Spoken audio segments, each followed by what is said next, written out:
Hindi na pwede mga ganyan mga articles. Bumababa yung sales natin dahil sa pagsusulpot ng mga bagong auto magazines. Come on guys! Step up! Ulitin niyo yan.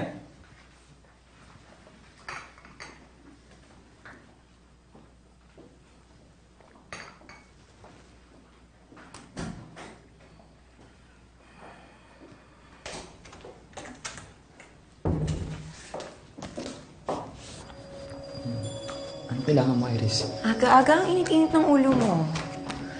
Well, papakita ko sana sa'yo ito baka lalong uminit ang ulo mo.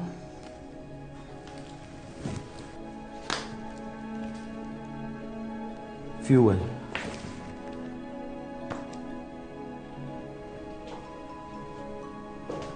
Nagdoble yung sales nila these past few months na naka-apekto sa sales natin.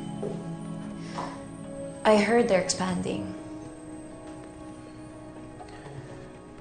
Sige, Iris. Salamat. Pag-aaralan ko to. We can do that later. Labas muna tayo. Obvious naman na something is bothering you eh.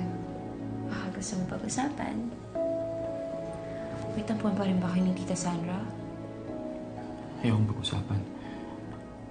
Mas gusto kong gamitin yung oras ko sa mga mahalagang bagay. Tulad itong magazine natin.